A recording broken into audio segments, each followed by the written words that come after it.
All right, today I've got my business coach, Gary Harper, with me. Maybe you guys have heard me on other podcasts talk about how, back in the beginning of 2020, this guy really helped me organize from going from a hustler making money to a true business owner, understanding roles and everything. And he's been such a big help for my business that I had to get him on the show. He's helped many of my students, many of the people who follow me. This guy runs 14 different businesses in the Sharper Business Solution Enterprise. And he's got a ton of other stuff that I want to dive into on this episode. Gary, thanks for coming, man. Ryan, I appreciate you having me, man. It's been an honor, and watching you grow over the last couple of years has made me proud, man. I look at you and see where you are, and I walk into clients and they're like, Ryan Pineda? And I'm like, I know Ryan Pineda. I knew him before he was Ryan Pineda. Yeah. No, it's cool. I'm proud of you. Appreciate that, man. Yeah. So for those who don't know who you are, why don't you give them a brief rundown? Sure.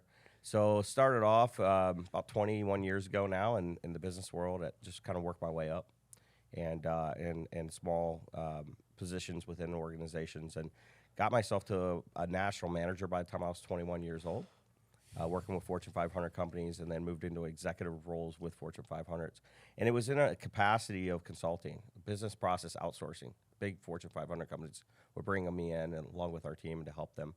Fast forward a little bit, started loving real estate, dabbling in that, trying to build wealth around that, and did real estate, and active in that until about 2008, while still working full-time in corporate America. And then got sick, came down with Lyme disease in 2010, was forced out of corporate America. I'll tell you, it was one of those things where it never would have took that path in life for myself, but then God repositioned me. And looking back at it, what I thought was like the worst time of my life became such a huge blessing, because I don't think I would have ever left. I had won Executive of the Year 8 out of 10 years, and it was successful. And but the Lord had a different plan for me, so that was good that I was willing to listen and take that new direction. Fast forward a little bit from there, we got full-time into real estate, worked with a team out of Northwest Indiana. Me and my brother-in-law built a real estate company doing over 300 deals a year, 1,400 deals, and I retired. And I got to a point where I was like, I'm just going to retire here at 38 years old, enjoy life. Money wasn't an issue, and got bored real fast. And we were talking about playing golf, and I love golf. I mean, could play golf, I didn't know you were a golfer, dude. Love golf. I would have said, dude, let's come in early and go play around. Yeah. I don't know that I would have matched up to your talent, but I would still enjoy the time, right? Yeah, we'll have fun regardless. Yeah, I'm about 14 handicap. Okay, that's fine. So it's not bad, No. but it's not terrible. I mean, it's not great either. So Yeah. if I played more consistently, I probably would be a little bit better. I tell people, once you're a bogey golfer, golf becomes fun. So that'd be an 18 handicap. Yeah. So it's fun. Yeah, it's just, and then you can work at it. And that's the thing. It's a personal challenge to get better at. But, Yep. you can only play that so much before you're trying to find your identity, your purpose again. Yep. And that's where it was for me. I think a lot of guys struggle with that when they get to stage 5 of business. That succession, the retirement stage is like, what do I do? What's my purpose now? And I found myself there. And I got a call from a guy out of Richmond, and he's like, could you come help me with my business? And I did. And his business grew about 400%. And we were excited about that. And he started telling other people about it. And before I know it, phone calls started coming in. Would you help me? Would you help me? And Sharper Business Solutions was born. Sharper's actually named after my wife, Susan, and it's Susan Harper. And so Sharper Business Solutions was born from that. And now fast forward to where we are today. We've worked over 1,000 businesses. We have 14 different companies within our ecosystem. Some of them named Sharper, others not named Sharper. I have a Sharper Ventures business that we buy, sell, fix, and flip businesses in. Right. And that's where I get really excited. I like doing that. We are able to use our ecosystem to restructure those businesses and help them grow again. Yeah. So that's pretty exciting. But it kind of brings me to where we are today, and working with different peoples and the passion that comes behind helping those people grow. Yeah. No, 100%. By the way, this podcast I'm going to use as just free consultation for me, since I haven't seen you in a while. Please. I'm going to ask you things I've been wondering as I've been scaling and growing since, our first consultation 3 years ago. Sure. One of those questions actually relates to something you just said. Keeping the brand consistent across all these different companies. I was recently at Grant Cardone's office, and when you see what he's doing with his whole Cardone Enterprises, everything is a 10X or a Cardone kind of name brand thing. He's got a few that are maybe not, but for the most part, very consistent branding. Right. And for me, on all the businesses I've built, I've made them all very unique to that niche and product, whatever it is. I haven't tried, and nor did I have a consistent theme. I didn't want them all to be, Pineda this, Pineda that, right? But now I do have this wealthy brand, which is like my passion. My passion's the wealthy way and helping people, not go broke trying to get rich. Yeah. And, I have a couple of companies now with the wealthy name, like Wealthy Agent, Wealthy Woman. And I kind of thought, man, should I kind of rebrand everything into this wealthy brand or keep them all what they are? Because they're all great names and great brands. And Yeah. I'd be curious to hear what you think is the best way to navigate that. Well, I mean, people are going to associate brands with something, and so it's an image is what brands are. They're a straight image for you, and I think it's important to have that consistency because more than anybody that once you create that brand and it becomes well known, when you launch another product and you don't tie it back to that brand in some way, it's a relaunch, right? And you have to go through the same process of building that brand again. Now, if people can associate the brands together, then it gets a little easier. But, I mean, how shocked are you sometimes when you go to a product or you hear about something or you buy something, you're like, oh, that's a part of that brand? Yeah. You didn't know. And now it's like there's almost a little bit more sense of a loyalty to it because you're like, oh, it's part of that brand. It's part of that image. It's part of this. It's part of that. And so, even Jordan, for example, like everything Jordan does ties back to his brand. Mm-hmm. Like everything. Right. And so I think it is important to have that brand be consistent across, even if it's powered by. Yeah. Right? Like it's got to have a tie back in. Right. I mean, up to this point, you look at Home Run Offer and True Books and, these different companies. And obviously they don't have Ryan Pineda as the name or anything, but you go on the website instantly, you see me, you see what I'm doing. So, I mean, it ties back to like, oh, this is a Ryan Pineda company. Okay. Yeah. But the name itself doesn't say Pineda. Right. It doesn't, they're not all the same, like Wealthy Books, Wealthy Offer. Right. And I don't think that's important. I think it's important to still have it powered by. Yeah. Right? Like it's so people can make that association that this is the product, but this is the brand. Right. Because the name is the product name. Right. Right. But it's the Ryan Pineda brand. It's the Ryan Pineda brand. And that's really important to carry through. Yeah. And not only that, it strengthens your overall brand when people see that. They see diversity, they see success. Yeah, this guy's having success in multiple industries. Like he knows what he's doing. Right. And so you want that. You want that for both ends. You want it for the new product to solidify it right away, to help it grow quicker. Right. But you want it to solidify your brand and make your brand strong. Right. No, I love that. So with business owners in general, right? I mean, you've flipped 1,400 plus houses. Mm-hmm. You've helped over 1,000 businesses, including my own. Just giving my own firsthand experience, your team should chop this up as a testimonial right now and throw it on the podcast or throw it on your website. That's the cue to your team, by the way. Done. For me, when I went and met Gary first, this was at the end of 2019. I was coming out of a difficult year for myself in business. And that was, you don't really know you need help until you finally get hit in the face, right? Sure. So for the first 4 years of growing my house flipping business, it was just massive growth every year. 3-4x growth, 4 years in a row, crushing it. 2019 was the first year we ever took a step back. And along with that, I had issues with, my son was born, he was premature, constantly in and out of the hospital and just all these things. Lost money on flips because, bought bad deals. Market, very similar to now, kind of started stalling out. Yep. And so my first time going through all these things, and I realized, man, I need help. I need a coach. And I honestly don't even remember how or why I reached out to you, because I think I had just heard of you from other people in the circles of real estate. And I was like, I don't know. I see people talk about this guy. I don't even know what he does. Let me call him. And so I think I just DM'd you on Facebook or something. Do you remember what you said to me? No.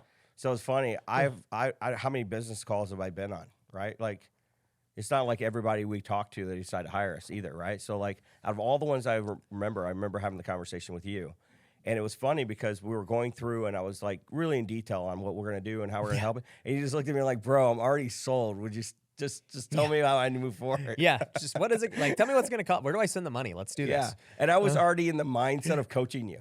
Yeah, because when I get on a call with somebody, it's not like I'm gone there to sell them. I'm on there to help them, whether they do business with us or not. Right. I'm already moving forward and coaching you on that call. Yeah. Right. And you're like, all right, dude, let's lock it down. Yeah. Well, and the other thing was too, as you know, even for this, getting you on this podcast, I've always been this way where I don't want to book things way out in advance. I don't book vacations. I don't book appointments. I book literally nothing past like a month. Right. And it's how I've always operated. I enjoy it. And I remember I talking to you, and then you're like, yeah, I mean, we're booked out for like the next 6 months or something. You guys were crazy booked out. And I'm like, one, in my head, I'm thinking, I'm never going to meet this guy. And two, in my head, I'm thinking, I don't even know how you live like that. That's crazy to be like fully booked out 6 months, like in my mind. And then I was like, dude, hey, if you can move anyone around, like I want to do this like right now. Yeah. And you made it happen somehow. Yeah. You know, it was interesting too. So when you talk to somebody on the phone, you know, I've heard on American Idol and things like that. When you talk to people, they're like, well, they have the it factor. You ever heard that statement before? Yep. And there are certain people I talk to on the phone, and I'm like, I can help them. But then there are other people I talk to on the phone, and it's like, not just going to help this guy. Like, he has the it, right? He has what I think it takes to build something really big. And there's 5 stages of business, right? And majority of people call me are in stage 1 and stage 2, that perseverance. And they have the mindset that's going to keep them there. Systems, processes, all those things will only take you so far. Right. The mindset, overcoming fear, is such a big component of growth and success in business. And it's not something that can be taught. It's a behavioral trait that we learn or conquer or overcome. And you had that already. And I was like, not only did we reposition the calendar, I brought in like some heavy hitter coaches with me. You're like, I've never done this, but I want to bring in my guy, Eddie Wilson, who's got, at the time he just sold how many businesses? 78 businesses. I think he told me, he was at Cardone's event with me, that he's now managing over $1 billion in assets. It's crazy. It is insane. And I mean, multiple. I brought in, you know, my wife, Susan, who's done over 15,000 real estate processes, you know, and just named as a woman to watch in Think Realty magazine, like things like that. I was like, all right, everybody's coming in with me. Yeah. Right. Because it's not every day that you get a chance to pour into somebody that you think is going to take every single thing you have and do something with it. Right. Right. And so that I saw that opportunity, and I was not disappointed, man. Like it was, and here you are, a trooper, sitting in the session. Like I believe you may had COVID. We did have COVID, for sure. And we were all like, "What's wrong?" Like it doesn't. This was in January, I think, of 2020. Yeah, it was like 3-4 weeks before the shutdown. Yep. And I walk away sick, and you're shivering the whole time. It's like, you're like, "I've never been this sick," you know? Yeah. And the fact that we came out of that and was successful in a 2-day. Yep. With everybody just kind of beat down. Yep. It was powerful. Yep. And it almost, you know, I'm a Christian, but it almost looks back to it. And it's like, wow, I wonder if the devil didn't have something where he's like, I'm going to give everything I have to stop this from being successful. Oh, 1,000%. Yeah. 1,000%. Because your heart to give and give back to people and things like that, the impact, right, that you make is substantial. And I'm not sure the devil really wanted to see that happen those 2 days. Mm-hmm. Right? Mm-hmm. I totally agree. Yeah. It was crazy. Yeah, those 2 days definitely changed my life, the trajectory of many lives after that too. You know, when I brought you in, social media still wasn't really on my radar of doing it at the level that I ended up doing it, but building the businesses in a way was. And I said, man, okay, what am I doing wrong? Why did this happen? Right? Like, why have I been able to have so much success kind of winging it? Yeah. And what happens if I structure it the right way? And so you taught me how to build organizational charts, which I never had. We had no SOPs, no processes. We had no idea about personality test or how to hire or right person, right seat. Right. We didn't know any of that. And within 2 days, we learned it all. And I've always been a guy where if you just tell me how to do it, I don't need anybody to like motivate me or babysit me. Like, just tell me exactly how to do it, answer all my questions, and I can execute it really fast. And you know, that you asked us, I remember you saying like, hey, this is probably going to it takes most people, I don't know, 6 months. 6 to 12. Yep, 6 to 12 to really implement this and execute it. And we had it pretty locked in within like 2 months. Yeah, 90 days to 120. Yeah. I remember. And it came right in time for COVID to be locked in. And it also came right in time because 4 months later, I decided, hey, you know what, guys? I'm going to step away from the business to go focus on social media. And the business exploded without me. Yeah. You know, a lot of times I tell people there's 4 reasons we don't grow properly. One is fear. And fear, you know, the way we get rid of it is knowledge. We have to get the right knowledge on things. And I think that's one of the things that we help people with when we go in is helping them get the knowledge they didn't have before. We don't know what we don't know. And then it has to be sustained with faith after that. The next thing is mindset. I don't know how many people actually get stuck on this one where the ego comes in. I know one of your core values is no ego. Right. And it's funny because we walk around and look at your core values, which are on the wall here at your office in multiple rooms. Like everybody sees them. And they're in big, in your face, like this is who we are, which is so important. And people devalue that. But that was one of the things, walk away. I'm like, he's going to do well. One, you're receptive to knowledge, right? You're always a student. Every time I talk to you, you're asking questions. Yeah. Which is, you never stop learning. Right. And that helps you not have fear. I'll tell you too, this is something that most people don't know, but if you ever come meet me, more than likely, I will end up learning from you instead. Yeah. Because I will ask you a million questions. Yeah. Because I'm trying to learn, right? The way that I guess I give back is obviously on camera and stuff. Like that's me just diving into whatever subject it is. Sure. But unless you just ask me point blank questions of like, hey, Ryan, what should I do? How do I do that? You know, whatever. Then I will pour into you and give. But I definitely never give people like just feedback unless it's asked for. Yeah. You know, it's interesting though too. One ways in which you learn, which I don't think people associate this, is when you digest certain information, you immediately push it back out. Yeah. Which is a way of learning. If we grew up in school, the teacher would take their student and they would have them teach other kids. Right. And that kid would be the smartest kid in the class because they have to teach it. And you learn at a higher level when you have to reteach it. Yeah. And so I love that. The other thing was that mindset that I thought you had, which was the no ego. Like it's not just about Ryan Pineda. It's about the cause. It's about the purpose. It's about why we do what we do. It's about helping other people. Yeah.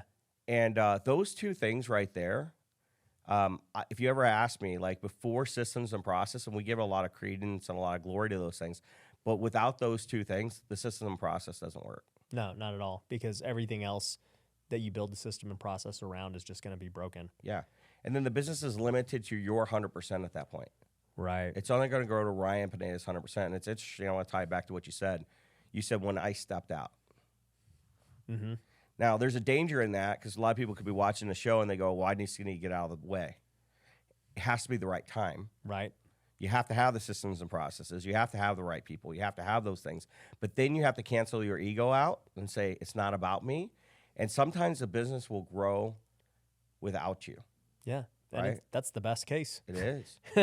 Corporate America, 14 years. I would measure the success of my leaders based on when they weren't there, not when they were there. Right. Like And that could scare a lot of people because like, man, maybe they don't need me or this or that. Right. It's like, no, you've done your job. That's great. You know, I was with a guy a couple weeks ago, and he's got to that stage 5, which is succession. And he's like, but I don't want to leave. Like, I don't want to step out. I don't want to just stop working. And I'm like, why? And it hit me. It hit him, and he says, I just don't know what my purpose in life would be anymore. Right. I think that's probably one of the bigger things is somebody just looks at it and goes, but then what? What do I do then?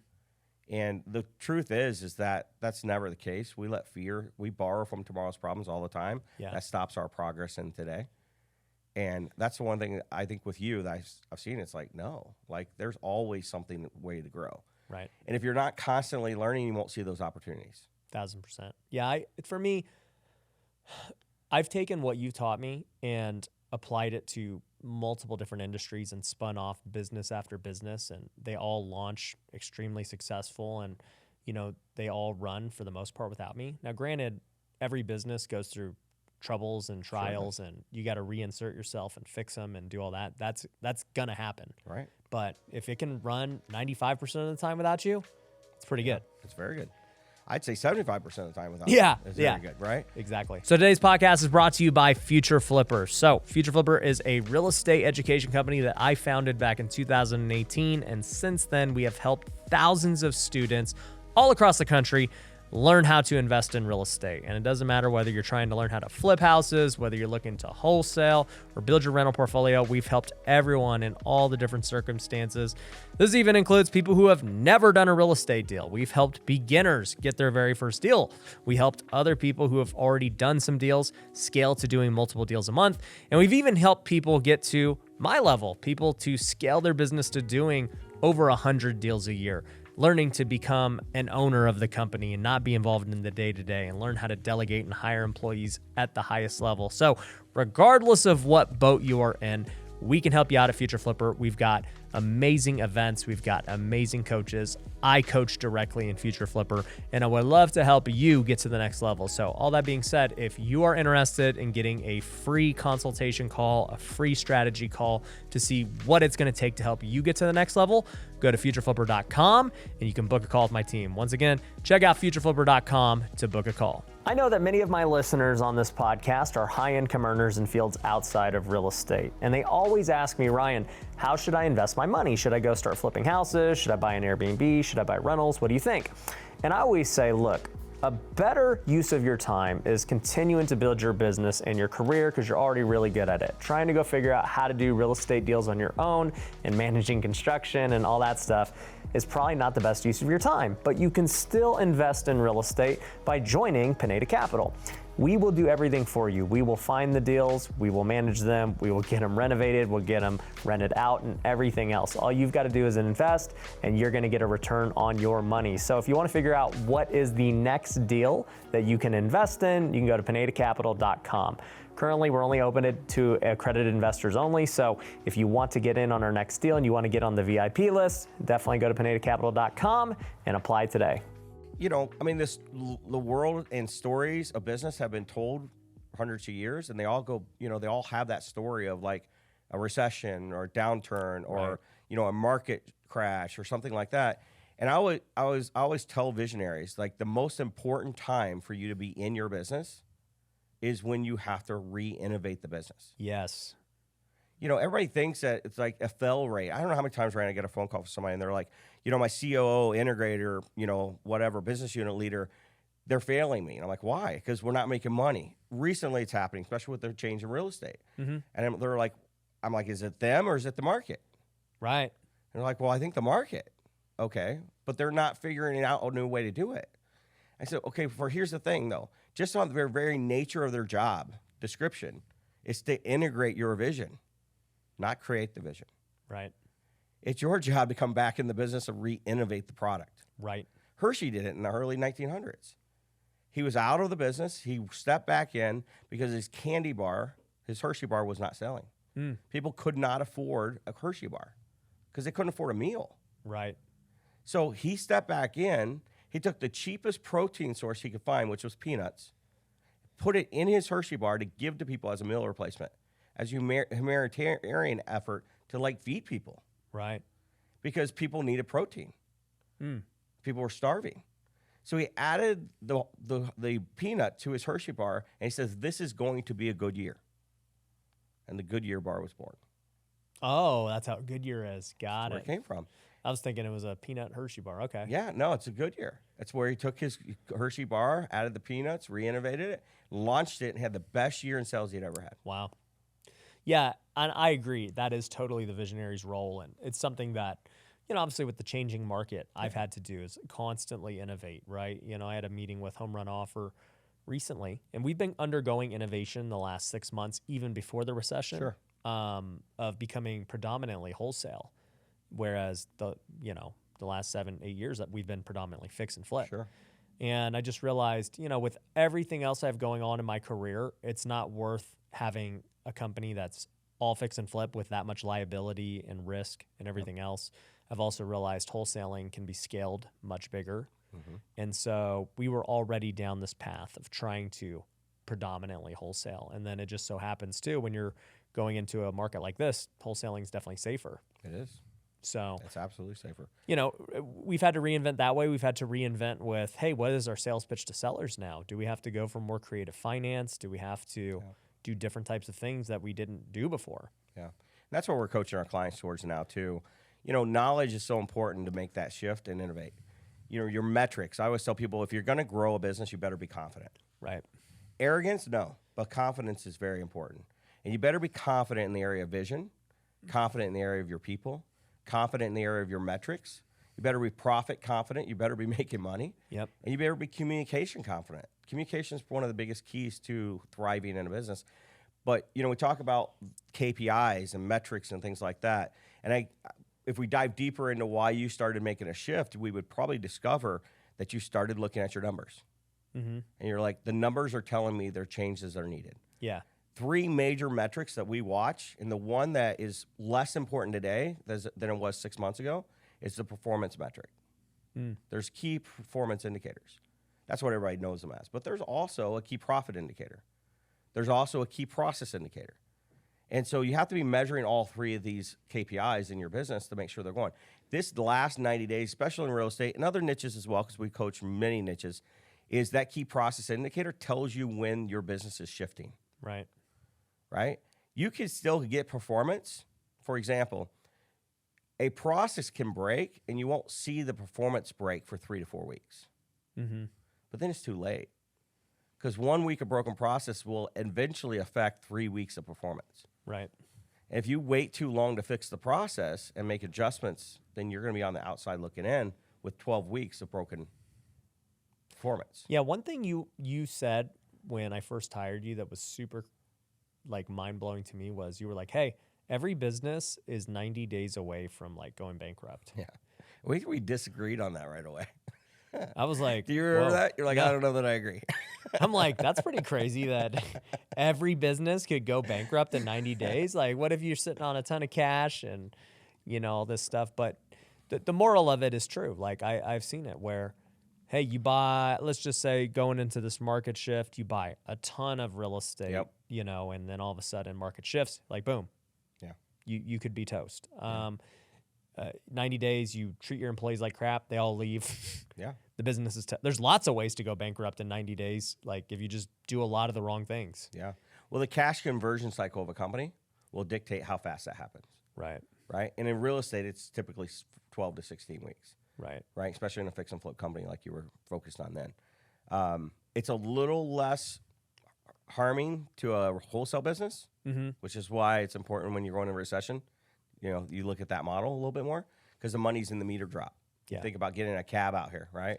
And the first thing that hits that meter, they make the money on the meter. They don't make the money on the fare. So real estate's that way. Real estate is like wholesale is the meter drop, where fix and flip is the fare, right? So if you can get in and out fast, make more money, right? And so it's really important in a wholesale business when the cash conversion cycle is 30, 45 days, you can control your losses faster. Right. It's a little less risky. Versus a company like in New York, fix and flip company in New York that I was with last year, they have a cash conversion cycle in 9 months. Right. So, and you understand, like, if their processes break or what they're doing right now or what they did 9 months ago in a very hot market is affecting them today Yes. in a recession. Right. And they're licking the wounds because of it, right? If they didn't plan properly. So what do you think about all these businesses right now as we go through this economic time? Well, I think businesses, when you go through a time like right now, they have an opportunity to really walk out of here in a really healthy way, making a lot of money. Yeah. How so? Well, if they innovate properly, they anticipate the turn, they plan properly, they drive those solutions down throughout their organizations, they adjust their processes to match the vision, and then they track it with those 3 KPIs. You know, I always tell people that if you can forecast properly, drive down that vision, because there's 2 types of vision. There's long-term vision, there's short-term vision, right? Long-term vision is about potential, it's about hope, it's where most visionaries live, right? But short-term vision is all about results. Right. And so in a time like this, if companies can focus on the short term a little more than the long term, they drive that short-term vision, 9 to 13 weeks or less, down into the day with a process indicator, and they adjust that process every single day based on what the market's telling them. That process indicator will create the right performance, which will lead to right profit for their organization. Companies right now, let's use real estate, for example. If they're anticipating properly and they're looking at the market and what it's doing, we have a potential for the most valued asset of buying a house, what could be the mortgage in the next 2 years. Right? Because 52%, based on a statistic that I read recently, 52% of homeowners in the United States over the last 2 years have a 3% or lower mortgage interest rate. Right. Now, the average for a mortgage rate over the last 30 years is like 5.5% to 6%. Where we're at now. Which is where we are. Everybody's like, oh, it went up so much. It went back to normal. Yeah. I mean, I don't know about you guys, but when I bought my house in 2004, I was like, 5%? Yeah. This is cheap. Yeah, we got cheap money. Now you're looking at that. My son bought a house in February, it was 2.6%. Right. Now, if we do crash, right, and the economy starts to turn down and they can't stave it off, we can't have that soft landing that everybody talks about, and we do go through a downturn and people start getting laid off again, businesses start laying off again. Yeah. We always say that the real estate market follows the unemployment, right? If you want to see if real estate's going to start being more available, watch the unemployment numbers, Right. right? Even right now, we still have a shortage of inventory in the United States. Yeah, and there's still super low unemployment. Right, and it's still super low. So I don't watch really what the market's doing and what the economy's doing. I watch the unemployment rate when it comes from real estate. Right. But here's the thing, like these companies can start to position in ways to do like seller finance and creative buying options and things like that. Right. That put them in position in 6 to 12 months from now to be able to take advantage of a low interest rate. Right. And not refinance that person out of the house or buy them out. The most valued asset right then is going to be an interest rate, keeping that rate low. Because here's what's going to happen. If this happens the way it could, you could have mortgage housing monthly payments higher than what you pay for rent. Right. Right. So in real estate, the decisions we make today could set us in a position of a massive transfer of wealth based on our process and what we do today. Yeah, and I agree. I think, shortly after our first consultation in January of 2020, obviously we went through the COVID thing, and everybody will tell you the masterminds we're a part of, like everybody's freaking out. Yeah. Everybody stopped buying. Everybody laid people off. Everybody was super scared. Right. And whether I was naive or, a good forecaster, as you would say, I looked at it and I said, dude, this ain't it. I think everybody's overreacting. And I remember, I'm like, dude, you don't get it. You haven't been through 2008. You don't get it. And I was like, here's what I do get, is that the market was super hot before this. This was a artificial shutdown, and they're going to open it back up. Yep. And they're not going to let people just, be stuck with something that was out of their control, that was government forced. Yeah. And I think they're going to just do this. And I was like, I'm going to bet my eggs on that. And also, I think people are going to be locked up in their home watching social media. So I'm also going to bet my eggs over there. Smart. And sure enough, like you said, during rough times, if you have the right forecast, you can position yourself in a way that's going to make you extremely wealthy. And that was exactly what happened. That's so good. It's funny listening to you talk about that time, and you're absolutely right. I remember your mindset there. It still came back to fear and mindset. Yeah. People made this. Here's the thing. Fear causes us to either do something or not do something, right? And it's still based in fear. Like your fear was like, well, what if I don't capitalize on this? Yeah. I'm like, this is a huge opportunity. Yeah. Yeah. And so what you did, and I think people need to take note of, is you went and got knowledge. Yeah. You started to evaluate. You started to evaluate what it was like in 2008. You didn't just take, advice based on perspective. Yeah. See, when we get advice from people, it's either perspective or truth. Yeah. I don't like making decisions on somebody's advice that's based in their perspective. Yeah. Or their wounds and scars. Right. It's like, okay, but is it true? Yeah. Is what that person's saying true? Yeah. And if I can't validate it with truth, knowledge, then I'm not going to allow the fear to control me. And I think that's what you did. I just recently released a book. I've actually held on to it for a year now. Okay. And it's called Thriving Through Hard Times.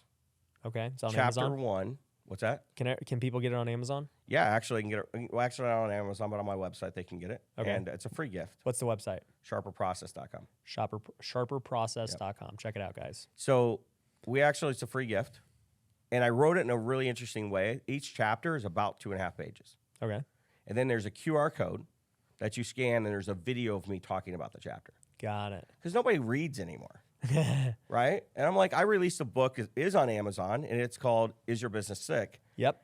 And like, I talk to people about it, and they're like, they read, right? And we all read, but they read a certain amount of pages. Right. So but we consume social media Yep. based on video. Right. So with that in mind, I released this book with QR codes at the end of each chapter. So it's almost like a Blinkist, where it's just the highlight or the high-level notes, Yep. and then a video of me talking about it, and then a worksheet. Right. So the very first chapter in that, though, is this chapter here. It's keep going.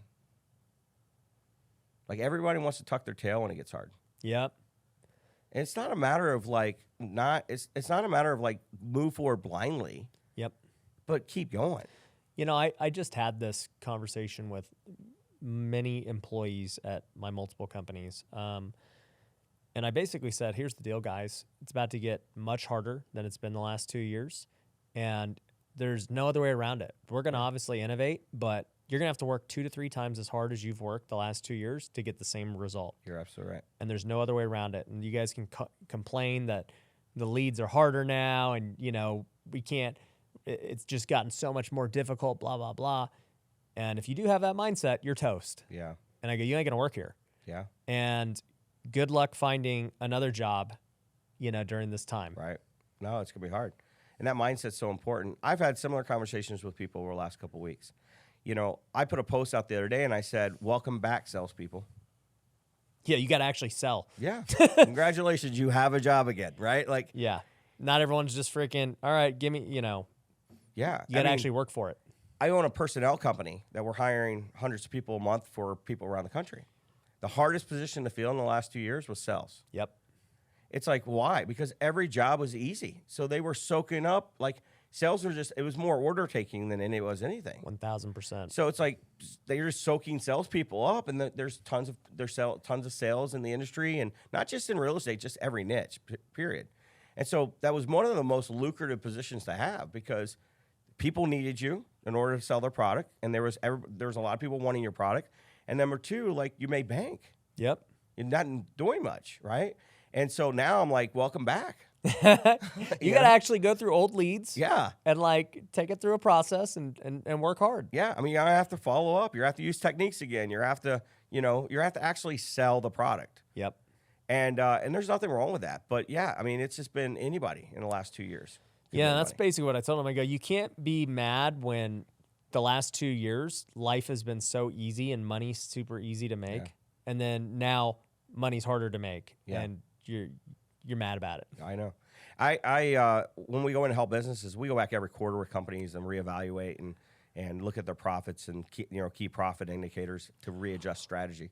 Because that's what that meeting is about. Every 90 days, you look at your key profit indicators to determine what strategy you want to have for the next quarter. Right. Process indicators are looked at daily to make adjustments daily and weekly. Performance is looked at weekly, made adjustments on a monthly basis. But that profit indicator, when we go back in and look at it, I take people and I say, all right, let's look at your numbers right now, your trends, against 2018. They're like, why? I don't want to look at 2018. I want to be back to where we were in 2020, 2021, 2022. Now let's go back to a normal market. Normal market, which is the market we're in, right? Yeah. And people argue that, and that's fine. Your perspective. And honestly, it's my perspective. I've said it's a normal market as well. Yeah. Let me give my full take. As of right now, this very moment of filming, I don't think that in real estate we're in a recession or that we're in a crash. I think we're in a normal market right now. Yeah. Maybe slightly favored buyer's market. Sure. And it's important you say as we film right now because in 90 days, as we talk about, we might not be. Right. It might be a full-blown recession and in a terrible place. Who knows? Right. That's the point, though. The point is that you have to measure against reality, right? Not against fear. Right. And so we look at normal markets and we go, where are we at today versus 2018, 2019? Right. And if you're doing better than you were then, now, if you had a consistent business and things like that, you have something to compare. If you weren't in business at all, then you have to benchmark. Right. And that's important. So it's I think it's important that the companies that are out there predict properly right now. They look at where we're going.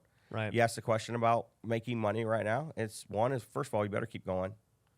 While keep going, innovate. Yep. Make the appropriate adjustments. And then realize that fail right now in a business is usually process related, not people related. Mm-hmm. I'm a part of a lot of different masterminds, and one thing I have noticed across all of them is that they're very male dominated. And recently, Heather Blankenship, my now partner, attended one of my events, and she said, Ryan, we need to change this. We need to start a mastermind for women because they are looking for something like this. They just don't feel like they belong. And I said, great, let's do it. So we started something called Wealthy Women, which is a mastermind dedicated to women in entrepreneurship. We've got members all across the country supporting each other, networking, growing together, going on retreats, you name it, they're doing it. It is an amazing thing. And it's not only just for women in entrepreneurship, but also spouses like my wife, who are of entrepreneurs or who are partners in the business. So if you're a woman in entrepreneurship, or you think your wife might benefit from some community with other women in the industry, then Wealthy Woman is for them. Go to wealthywoman.io to apply for a call with our team and see if it's a good fit. Once again, that's wealthywoman.io. One of the most overlooked aspects of running a business is who you're using for your bookkeeping, accounting, and your taxes. Unfortunately, most investors go the cheap route and they end up paying for it in the long haul. They're not properly keeping books. They have no idea how much money is coming in, how much money is going out. They're really just running off of their gut instead of running on hard data. This is where TrueBooks comes into play. TrueBooks is my CPA firm where we have helped hundreds of investors and small business owners all across the country get their books dialed in, pay less in taxes, and take advantage of every deduction that you are entitled to. Most CPAs, it seems like they're working for the IRS. We are not that way. We want to make sure that you get everything you're entitled to. So if you want to learn about how we can help you out today, go to truebookcpa.com. Like I said, we've helped out real estate investors, we've helped out crypto investors, entrepreneurs, influencers, you name it. We have helped them and we can help you. So go to truebookcpa.com. Yeah, I think, with a lot of people being in real estate who listen to the show, it's just, man, if you've gotten used to the last couple of years, that's not normal. It's not normal to have 20 offers on a property and to sell it for 50 grand over what you thought you were going to sell it for. That's not normal behavior. No. It's normal when things take a long time to sell and buyers can negotiate and get closing costs and get repair. Like, that's 2015 through 2019. Yeah. That was how we functioned. In 2020 through 2020, early 2022, it became this weird thing where anomalies. Yeah, that's never going to happen again. Yeah. And, whether we talked a little about real estate, but it's any business out there. It's, we coach dropship. We coach a lot of different e-commerce, SaaS businesses. They're all experiencing it right now. There's a drop. When you infuse the amount of money that we infused into our market in the last 2 years, you're going to have spend. People are going to use the money. And they spent it on things. They spent it on the things they wanted in life that they couldn't have before, all those things, experiences. And so there's going to be an adjustment in every niche right now. I mean, even FedEx came out the other day. I don't know if you saw the report by the CEO. No. But he said that he's warning of a global recession. Okay. And his reason for that is the amount of product that FedEx is shipping globally and the drastic drop from a year ago. Right. But isn't that to be somewhat expected right now, right? Like, we're having an adjustment. We're in a high inflation We're not doing it at, the levels where everybody had free money. Right. I mean, where was FedEx revenues? Do another recovery injection of money back into the, the pockets of Americans again. Yeah. Which I think is actually very likely. It could. Yeah. And if it does, then you have probably another infusion of money coming back into business. Don't make the same mistake twice of missing out. Right. Yeah. And take advantage of it. Predict properly. Yeah. So those are the things I would advise anybody that's wanting to take a business opportunity right now and make wealth out of it in the next year. No, I love it. I love it. So one thing you mentioned, and you and I have had this discussion in depth before during masterminds, is the 5 stages of business. Mm-hmm. And you've alluded to it a couple of times, but I want to go through each stage with you. You want to break down the 5 and then we'll go through each one? So stage 1 is startup. And people can be in startup for some time. I mean, it's time, money, and resources. That's what I always tell people. When you start a new business, you have to evaluate the time you're giving it. And I think the most important ingredient of time is, when do you plan to hit the cancel button on it? Money, how much money you need, how much money you need to make, and what resources do you need to get started? Phase 2 is this. It's perseverance. A lot of people refer to it as the grinding phase. You hear it a lot in real estate where guys say, I'm grinding. I hate that word, by the way. Right. Grind word. I mean, just who wants to have the mindset to grind? Persevere, for me, is like, let's get through this stage. Mm-hmm. And that's the fundamental stage. That's when it's become a business, but you have to actually make it into something. And usually that's a phase. I love this thing right here where I think there's a mantra of stage 2 where people say, I want my time back. Like, I want my time back. I want my time back. That's because they're being pulled in the business in a lot of hours. Stage 3 is what I call viability. I call this the forgotten stage of business. Okay. It's a viability stage. It's where we're trying to make sure the business is viable before we scale. And it's about people, leadership, productivity, and profitability. Then there's stage 4. Stage 4 is that scaling stage. It's the expansion stage, the 10X stage. It's where you take your product and you say, okay, this is good enough to go big. Right. And then the last stage is succession. And succession is where you've reached your purpose with that business. As a visionary, maybe the CEO, it's hit its BHAG goal. And you're like, you have to make a decision. Right. Do I relist, re-up? Do I sell it? Do I bring in a new CEO, a new visionary? Right. Which is where I am in a lot of my businesses. I don't like being the visionary of my companies. Right. I want to bring in somebody else. I want to live in the owner's box. Everybody talks about that visionary seat being the best seat. And by the way, the visionary seat is not a beach seat. It's a seat in your business. Right. It expects you to be there. And right now, you better be there in full force because you should be innovating your products right now. Right. But the owner's box is not. The owner's box is a beach seat. Yeah. I like that. I have 4 meetings a year. Right. I go to my visionary meeting with my visionary. He brings to the board our vision for the next 90 days, tells me how much money he predicts we're going to make, and I collect a check from the last 90 days. So Yeah. I really enjoy that seat. Right. But those are the 5 phases. Sometimes people hit the 5th stage by their head hitting the pillow for the final time. Right? They had no planned exit, and they put their eyes on their head on the pillow, close their eyes, and never wake up again. That's stage 5 for them. Right. Had a couple clients do that in the last year with COVID. Close their eyes and never wake up, and the business goes into succession. Wow. And luckily, they had planned to some degree of an exit, so it was helpful for them. But those are the 5. As I told you earlier, stage 1 is about time, money, resources.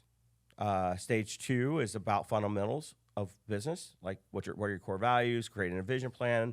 It's strategy planning, short-term, long-term, behavioral assessments, right meeting structure, communication. This is where I was when I first met you. It is. You were in stage 2, which is where a lot of people come in. Right. I would say 95% of small businesses are in stage 2 or live there their whole lives. Right. Well, yeah, most people would live in stage 2. Yeah. And they own a job. Yeah. And their business owns them. Right. That's why I hear I want my time back. That makes sense. Now, the mistake people make, Ryan, is they leave stage 2 when they have a profitable product and they want to go straight to stage 4. They want to go straight to scale.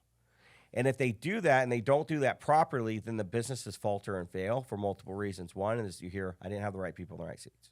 Right. The business doesn't make as much money as I thought it would. What worked here doesn't work in another market, right?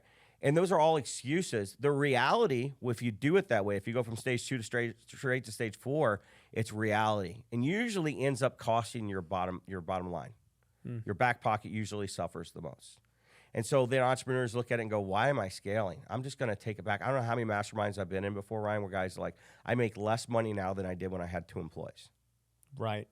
And the reason for that is because they went to stage 4 inappropriately. So you're supposed to go to stage 3 first. 100%. And what's stage 3 again? Stage 3 is viability. Okay. It's a stage in which, and this is why me and my partner Eddie wrote the Empire Operating Model. The reason for that is because everybody left out stage 3. You have systems out there that focus on stage 2 all the time. There's a very popular one that we worked with you on. Yep. That is a stage 2, in my mind, a stage 2 business model. Stage 4 is like a scaling type business model. Going from one to the other leaves you in a very vulnerable place. Stage 3 is about developing leaders in your organization. Right. Stage 3 is about not just documenting your process, what you do, but documenting the procedure of how you do it so when you walk away, it still gets done. We document processes when we're close to it because somebody goes, hey, how do I do this? How do I do that? And you can answer it. But in stage 3, it's about the procedure. Like, how do they do it? So when you're gone, they do it right. And more importantly, it's about taking that process and procedure and making it as productive as possible, right? And leaning the company out. Right. That's a stage in which we focus on leaning the business. And people will look at that and they go, well, you're talking about letting people go, things like that. Well, your processes should have gotten so efficient at this point, you may not need as many people. And then the next thing I'm focused on that stage is profitability. I want a budget and performance that tell me what it's going to look like in stage 4. A lot of people make the mistake, Ryan, is not paying themselves in stage 2, and they sit in multiple seats in their company. And I think this is probably the most valuable thing, out of all things we talked about today, that entrepreneurs can resonate with, is if you're in stage 2, trying to get to stage 4, you better budget and create a pro forma that shows you what it looks like. If you're sitting in a seat that takes 3 hours a week, you better budget for it. Right. If you're sitting in a seat that takes 15 hours a week, you better budget for it. And not just you, but you have employees. Usually a real estate company has a minimum of 48 seats in stage 2, even a wholesale business. Right. The thing is some of the seats are like 1 hour a week. Some of them are 3 hours a week. Some of them are 10 hours a week. But you still have to budget for those seats, because what happens is when you leave stage 2 and go straight to stage 4, you're forced out of all those seats. And then what happens is when you're there, you look back at the profit and you're like, I thought this was a 60% margin business. Why am I only making 20% margins? It's always been a 20% margin business. You just didn't know it because you were taking the profits, or you weren't paying yourself, and it was falling straight to profit. And I call that the false profit of business ownership. Right. Where people have this perception of it's very profitable, and then they get to stage 4, they're forced out of all their seats, and they get to a point where they don't see what the true profits are. And viability, which is stage 3, I want to know exactly what those profits are going to look like in stage 4 with all the people sitting in all the seats. Right. Because I want to know, is this scalable? Is it a viable business? If I have a business that looks like it's a 40% margin business, and then we get down to stage 4, and all of a sudden it's actually like 10, 12% margin business, I don't know that I want to scale that business. No. Right? No. And so it helps me make the decision. Should I stay in viability where I'm making a lot of money? I got the right people in the right seats. I'm profitable. I can step away. I can enjoy the beach. This is kind of where I've been at with a lot of my businesses, is Yeah. in between 3 and 4. Yeah. Because, obviously I've built them where I don't have to be involved. And they're viable. They're making money. It's great. And we did account for, the dollars, because whatever, right? Well, I guess what we haven't accounted for is, like, if we did hire a true COO, right? Because right now I run the COO seat, or CEO seat, sorry. CEO. But yeah, I mean, every business that I have now, I weigh it as an opportunity cost of, like, man, do I want to scale this? Because I have these other opportunities now that are much better to be scaled. Right. And that's why, for me, I haven't really tried to scale house flipping, because I'm like, why? These other things are way better. Sure. Well, there's a couple things we're evaluating. Money is one of those reasons we would evaluate going to scale. The other is purpose. Yeah, and what's the purpose What's of the me purpose? flipping, more houses? Right. It's just more money. And if there's no purpose-driven reason, you shouldn't. Yeah. You just shouldn't. I don't care how profitable it is. If it's not going to help you achieve your purpose, Right. then you shouldn't do it. Mm-hmm.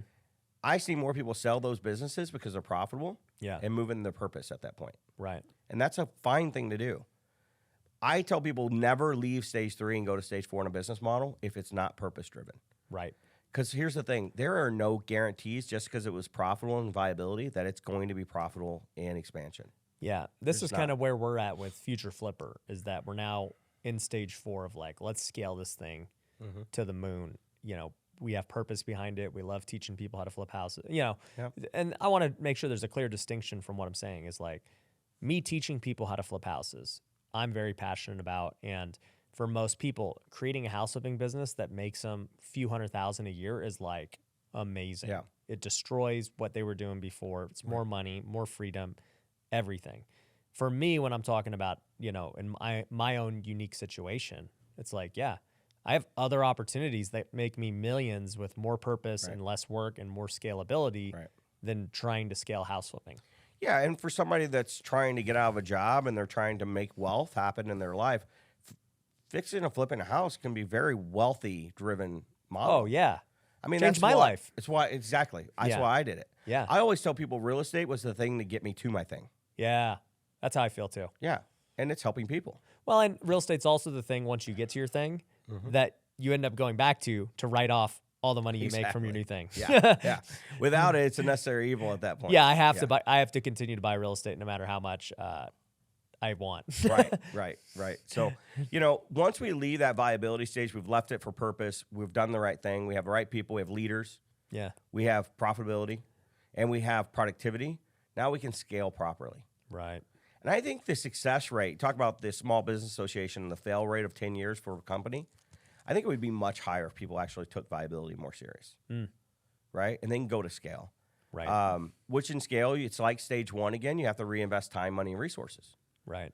What was very profitable hitting your back pocket as an owner in stage 3, you have to now reinvest.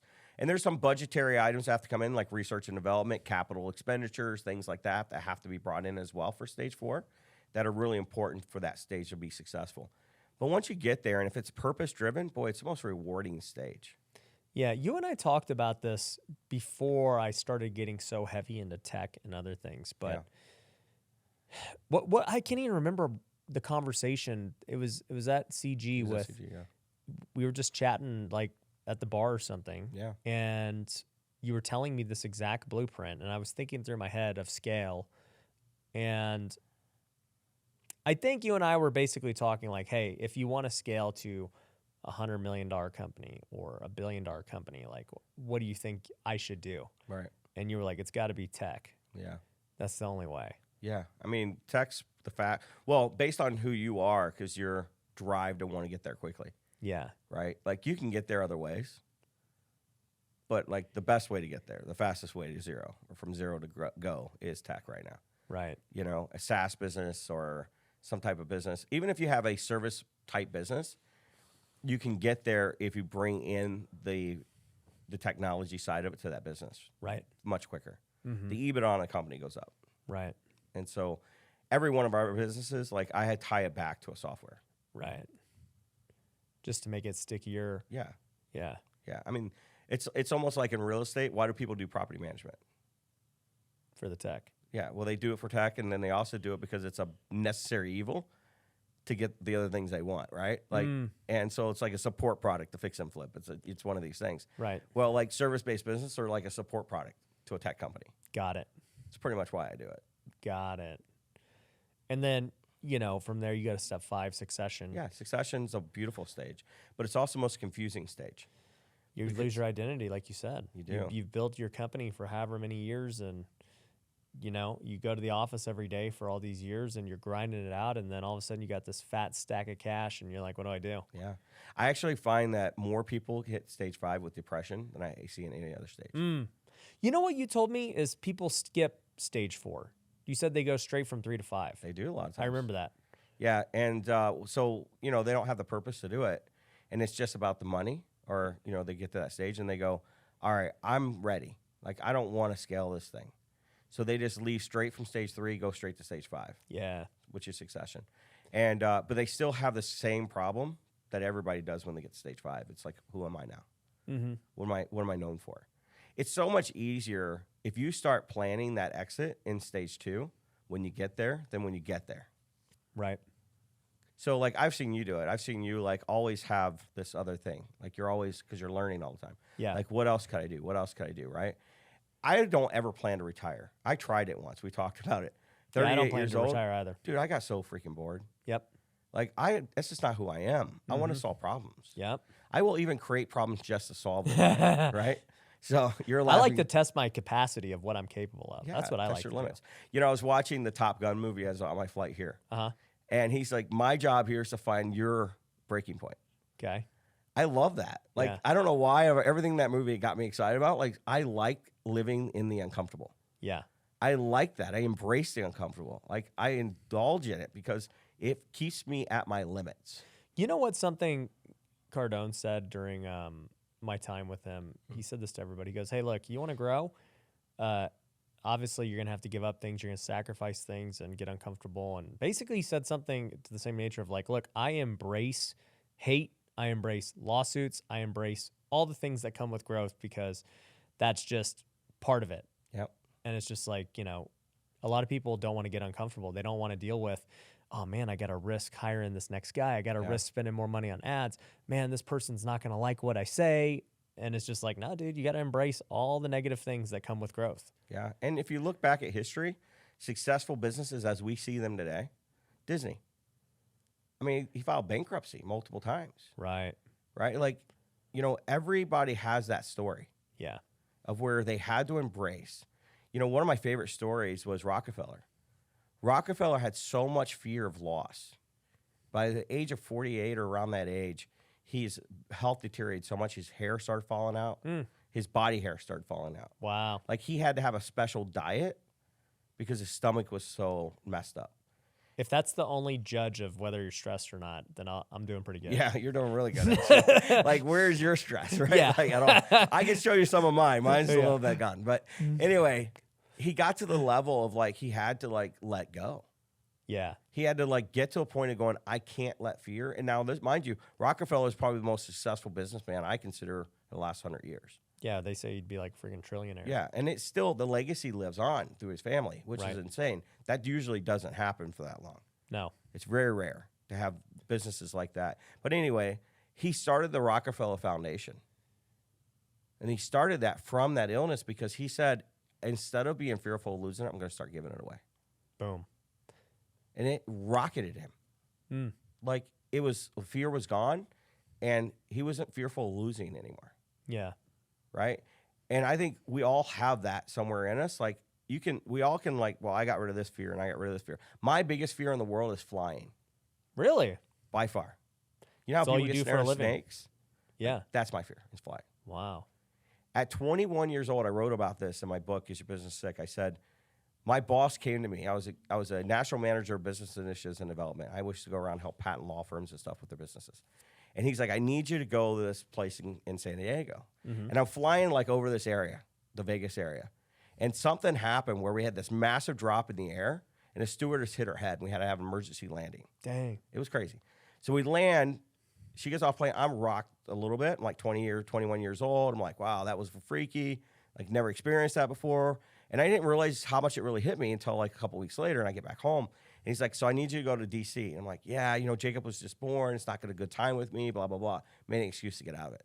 A couple weeks later, I need you to go to Dallas, Texas, or Austin, Texas. I'm like, yeah, it's not going to work this time either. Like, can I just do it? Can I just call him? And excuse after excuse. And then he comes to me, he's like, hey, tomorrow I need you to go to Indianapolis. Now, mind you, I live in Chicago, outside of Chicago. And I'm like, okay, Indianapolis. Yeah, so what do you want to do? And then we talked about it. I'm like, yeah, I can go tomorrow. And he's like, looks at me really confused. He's like, tomorrow? I'm like, yeah. He says, you don't need to talk to your wife and the kids. And I don't know, we're good. And he starts to walk away, and he turns back and looks at me and goes, hey, like, why this and not the other two? Like, your situation hasn't changed. And then I said, it's a better time. And he looks at me and pauses, and he goes, are you scared to fly? Because I made a comment about, I'll just drive down. Oh. And he's like, are you scared to fly? I'm like, no. And within seconds of saying that, it hit me. I'm like, yeah. I told him, like, yeah, I think I am. And I told him the situation. And you know what? It's crazy, Ryan. It's never gone away. I've flown over 1,800 times. Jeez. 5 times a week on average. We're in 5 cities a week on average. That's Last crazy. week, we went to Seattle, then Phoenix, and then Nashville, and then home, right? Like, every week, 5 Wow. times a week. I get on every plane with the same level of fear, but I knew if I was ever going to be successful, I couldn't let that fear stop me. And so I get on every single time, and I look at that almost as a blessing to say, you know what? We can do anything if we don't let fear or mindset stop us from doing it. I love that. I love that. So I do it. Are you flying first class these days, or So that's a lot of flying, dude? It Have is you a thought lot of about the flying. private jet? Like, what's So I saw your video recently Yeah. on TikTok, and I'm like, Ryan's got me, man. I think, yeah. So we spent over $400,000 last year on travel. yeah? And, like, it's definitely justifiable, right? What, getting the jet? Yeah. Yeah, I know. It's totally there. I have a picture of it. Yeah, It's the Sharper on the side of it. but would you be scared going in your private jet? No, actually, I've flown before. I've flown a little like, N295 plane with a parachute. Like, you push the button and the parachute pops out. Did fine. Okay. It's not having control. It's Because not knowing what's going on. I would be like, man, because the jets are a little more like shaky and turbulence because they're so small compared to a big commercial plane. But No, I mean, you're good. we fly some of the smallest planes, like the 2-seaters and 60 people. Wow. We fly those all the time to like little cities like Raleigh and Charleston, West Virginia. And Yeah. you can't get a big plane in there, so we have to fly those. I don't mind those at all. I still don't like it because I'm not in control, but I've come to realize it's just me not knowing, not having knowledge of what's going on that creates a fear. Right. And that's what creates fear, Yeah. not having knowledge. Yeah. We're going to have to get So. the sharper jet. Yeah, I have a picture of it. Brandon's already designed it for me. And everything, so it's on the vision board. In regards to first class, yeah, we fly a lot first class. Yeah. And Kaiser Airline doesn't have it, right? Like Southwest. Sometimes right. we have to take Southwest, Yeah. but we're A-list 15, Yeah. so I'm like one of the first people on the plane. So I sit wherever I want. There you go. So yeah, No, that's still good, not man. first class, but That's good. Well, dude, man, I always enjoy having you, man. too. And as a friend, as a brother in Christ, as a mentor, as a, just anything, man. You've helped me a tremendous amount. You've helped other people just crazy amounts. And, you've helped bring me clarity as well of where I've been, where I'm at, and where I could potentially go with all these things, especially talking about the 5 stages of business. Yeah. So, well, I appreciate you too. And before we wrap it, I want to say this, and I don't think a lot of people will do this or have the opportunity to say this, but me and Ryan have been friends now for a couple of years, text back and forth, and I get a lot of people that talk about Ryan, and they're like, they're amazed by who he is and what he's accomplished in life, and you should be. Let me say this though, Ryan's a real deal. He is. His heart's there. His passion for Christ is there. His passion for people is there. I wouldn't disguise and say none of us don't enjoy making money. right. Right, we do. It's not the money aspect of what we do, it's what we can do with the money that I think we and you connect so much on. Yeah. And there's good purpose behind why you do what you do. And so I think the world needs to know that Ryan's a real deal. He does what he says. His numbers are right. Like, I'm his business coach, so I can see that.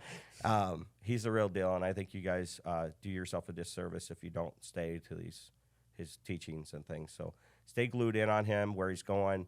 He seems to be always one step in front of a lot of people, so it's a good place to be, right? I don't think I'd rather pick somebody else to follow than somebody that's just one step ahead of me. Because here's the cool part about that is that, they just lived it, so their experience is so much better, right? Versus you hire somebody and they did it 20 years ago. Right. Right. So I love the innovation, I love the mindset. Appreciate you and value you very much, man. Yeah, no, I appreciate the kind words, man. For anyone watching this who wants to hire you guys, where do they go?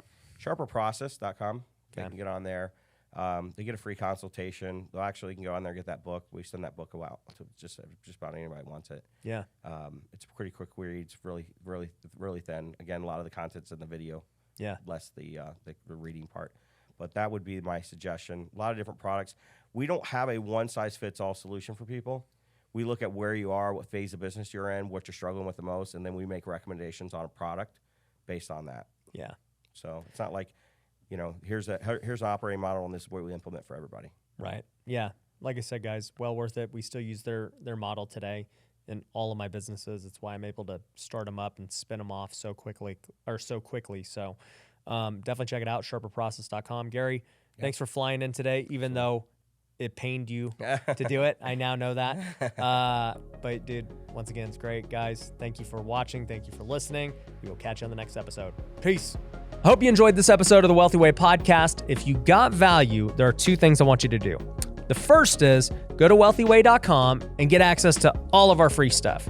You can download our courses for free. You can use the Wealthy Way planner for free. You can subscribe to our newsletter. All of it's free. It is such amazing value. I want you to go take advantage of that. The second thing is, if you could go to Apple and leave a 5-star review, or if you're watching this on YouTube and subscribe, that would be amazing. It would mean a lot to me. In fact, if you leave a review, I might just shout you out on the next episode because we are reading those. So definitely check it out, and thanks for watching.